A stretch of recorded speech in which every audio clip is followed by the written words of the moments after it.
নমস্কাৰ বন্ধু বান্ধৱীসকল। বিহু বুলি মই আজি খুৰমাৰ এটা ৰেচিপি লৈ আহিলোঁ। এই খুৰমাটো বনাবলৈ একেবাৰে সহজ আৰু খাবলৈও বিৰাটেই টেষ্টি। বিশেষতে এই খুৰমাটো বনাবৰ কাৰণে আপোনালোকৰ কোনো চাচনিৰ প্ৰয়োজন নাইকিয়া। যিসকলে চাচনি বনাবলৈ টান পায় বা চাচনিটো বনালে অকণমান চাচনিটো যেতিয়া বগা কৰিব লাগে তাত চেনিৰ পৰিমাণটো অলপ বেছিকৈ লাগে, তেওঁলোকৰ বাবে আজিৰ এই ভিডিঅ'টো। এই খুৰমাটো বনাবৰ কাৰণে মই ঘৰত থকা নৰ্মেল এটা বাটি দি 1 বাটি চুজি লৈ লৈছোঁ।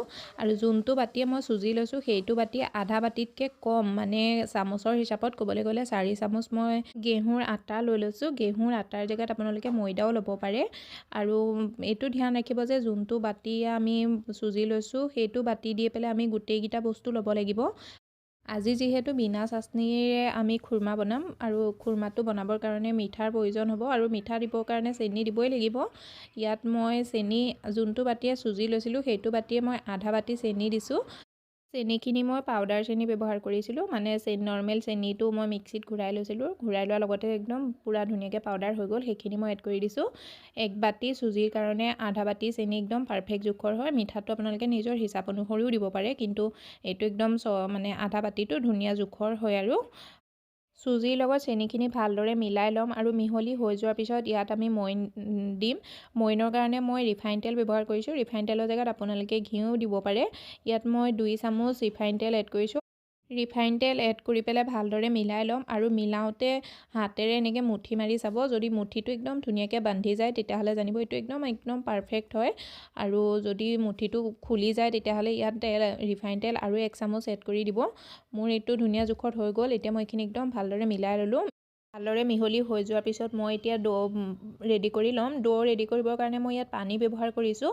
আপোনালোকে পানীৰ জেগাত গাখীৰ দিও ডোটো ৰেডি কৰিব পাৰে, কিন্তু তেতিয়াও ভাল লাগে, তেতিয়া খুৰমাটো আৰুৱেই টেষ্টি হয়। কিন্তু মই আজি পানী দিয়ে ডোটো ৰেডি কৰিম। এই ডোটো ৰেডি কৰিবৰ কাৰণে পানী এবাৰতে বহুতখিনি এড কৰি নিদিব, একদম অকণমানকৈ 2-3 চামুচমান পানী এড কৰি পেলাই এইটো একদম ছফ্ট এটা ডো ৰেডি কৰি ল'ব। মানে ছফ্ট মানে এইটো কাৰণেই কৰিব লাগে কাৰণ আমি ইয়াত চুজি এড কৰিছোঁ। চুজিয়ে পানীখিনি অকণমান শুহিবই, তাৰ কাৰণে একদম কোমল, মানে যিমান পাৰে সিমান কোমলকৈ, আৰু একে বহুত বেছি পানীও কৰি দিব নালাগে, কাৰণ পানী কৰি দিলেও কি হ'ব, পিছত তেলটো বহুত বেছিকৈ খাই ল'ব যেতিয়া আমি এইটো ফ্ৰাই কৰিম। তাৰ কাৰণে মানে একদম কোমল এটা ডো ৰেডি কৰি ল'ব লাগে। এয়া চাওকচোন কিমান ধুনীয়াকৈ এটা ডোটোৰ হৈ গ'ল। আৰু এই ডোটো এতিয়া মই 10 মিনিটৰ কাৰণে ঢাকি পেলাই থৈ দিম। এইটো কাপোৰ দি ঢাকি নথ'ব, তিতা কাপোৰ দি, কিবা বাচন এটা দি ঢাকি পেলাই থৈ দিব। 10 মিনিটৰ পিছত চুজিৰ এই ডোটো চাওকচোন কিমান ধুনীয়াকৈ ফুলি গ'ল আৰু এইটো কিমান টাইট হৈ গ'ল। এইটো একদম পাৰফেক্ট জোখৰ হৈ গৈছে, বহুত ধুনীয়া হৈছে ডোটো। এতিয়া মই এইটো অকণমান আৰু মানে মঠি ল'ম। বহুত বেছি মঠিব নালাগে, 1-2 মিনিটৰ কাৰণে মঠি ল'ব। বিনা চাচনিৰ খুৰমা আপোনালোকে কোনে বনাইছে মোক জনাবচোন। আৰু যদি নাই বনোৱা তেতিয়াহ'লে এইবাৰ বিহুত বনাই পেলাই চাব। একেবাৰে কম সময়তে বনাব পাৰে এই খুৰমাটো। খাবলৈতো নৰ্মেল খুৰমাটোতকৈ অকণমান বেছিয়ে টেষ্টি হয়, কাৰণ ইয়াত আমি চুজি ব্যৱহাৰ কৰিছোঁ আৰু চুজিটো এনেও ময়দাতকৈ চুজিটো অকণমান টেষ্টিয়ে হয়। আৰু চুজিটোৱে আমাৰ শৰীৰৰ কাৰণেও ইমান ক্ষতিকাৰক নহয়। এতিয়া মই আটাখিনি 2টা ভাগত ভাগ কৰি ল'লোঁ। ভাগ কৰি লোৱাৰ পিছত এটা লৈ লৈছোঁ আৰু আনটো যোনটো লৈ লৈছোঁ সেইটো মই ঢাকি পেলাই থৈ দিছোঁ। এতিয়া মই চুজিৰে লৈটো বেলি ল'ম। যেনেকৈ খুৰমা বেলে নহয় তেনেকৈয়ে বেলি ল'ম। বেলিবৰ কাৰণে মই তলত প্লেটফৰ্মত অকণমান আটা লৈ লৈছোঁ। আটাৰ জেগাত আপোনালোকে ময়দাও ল'ব পাৰে। আৰু এইটো একদম নৰ্মেল যেনেকৈ খুৰমা বেলে নহয় তেনেকৈ খুৰমা নিচিনাকৈ আমি বেলি ল'ম। বেলি লৈ পেলাই এইটো কাটি ল'ম। এতিয়া মই কাটিবৰ কাৰণে কাটাৰ ব্যৱহাৰ কৰিছোঁ। কাটাৰ জেগাত আপোনালোকে নাইফো ব্যৱহাৰ কৰিব পাৰে। আৰু এইটো মই আজি ডায়মণ্ড শ্বেপতে কাটিছোঁ। আপোনালোকে স্কোৱাৰ চাইজতো কাটিব পাৰে বা নৰ্মেল যোনটো খুৰমা শ্বেপ হয় নহয় সেই শ্বেপটোতো কাটি ল'ব পাৰে।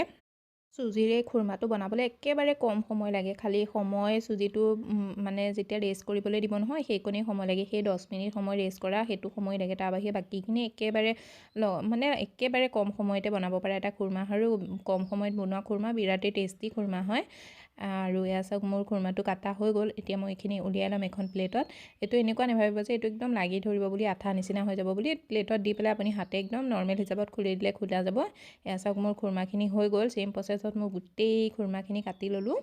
এতিয়া মই তেল গৰম কৰি লৈছোঁ। তেলটো একদম ভালদৰে গৰম হৈ যোৱাৰ পিছত ল' টু মিডিয়াম ফ্লেমত মই তেলটো গৰম কৰিছোঁ আৰু তেলটো একদম ভালদৰে গৰম হৈ যোৱাৰ পিছত অকণমান দি চাইছোঁ। দিয়াৰ লগতে ইয়াত যোনটো বাবলছ আহি গৈছে নহয়, তেতিয়া মই গেছৰ ফ্লেমটো ল' কৰি দিছোঁ আৰু ইয়াত যোনখিনি খুৰমা কাটি থৈছোঁ নহয়, সেই খুৰমাখিনি এড কৰি দিছোঁ। এড কৰি দি পেলাই 1 মিনিটমানৰ পিছত এখন চামুচ দি পেলাই লৰাই দিছোঁ।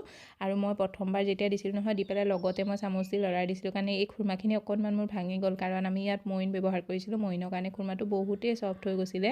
আপোনালোকে সেইটো ভুল নকৰিব। লগতে মানে কি চামুচ ব্যৱহাৰ নকৰিব, পাৰিলে 1 মিনিটমানৰ পিছতহে চামুচখন দি অকণমান লৰাই দিব। আৰু ইয়াত মোৰ প্ৰথমতে ফ্ৰাই কৰা খুৰমাখিনি ৰেডি হৈ গ'ল। সেইখিনি মই উলিয়াই ল'লোঁ এখন প্লেটত, আৰু যোনখিনি এক্সট্ৰা আছিলে সেইখিনিও মই চেম প্ৰচেছতে ফ্ৰাই কৰি ল'ম। খালি খুৰমাটো ফ্ৰাই কৰোঁতে এটাই ধ্যান ৰাখিব, খুৰমাটো কালাৰটো একদম বহুত বেছি ডাৰ্ককৈ আহিবলৈ নিদিব, কাৰণ গৰম হৈ থাকে। গৰমত পিছত মানে অকণমান কালাৰ অহা পিছত উলিয়াই দিলে পিছতো মানে এইটো ডাঠ কালাৰ হৈ যায়। আৰু এয়া চাওক এই খুৰমাটো কিমান ধুনীয়া হৈছে, একদম বহুতেই কোমল হয়, বহুতেই ক্ৰিস্পি হয়, একদম মচমচীয়া খুৰমা হয়। এই ৰেচিপিটো এবাৰ ট্ৰাই কৰি চাব, বহুতেই বেছি ভাল লাগিব। এইবাৰ বিহুত যদি বনাই নহয়, আপোনাৰ ঘৰৰ সকলোৱে ভাল পাব।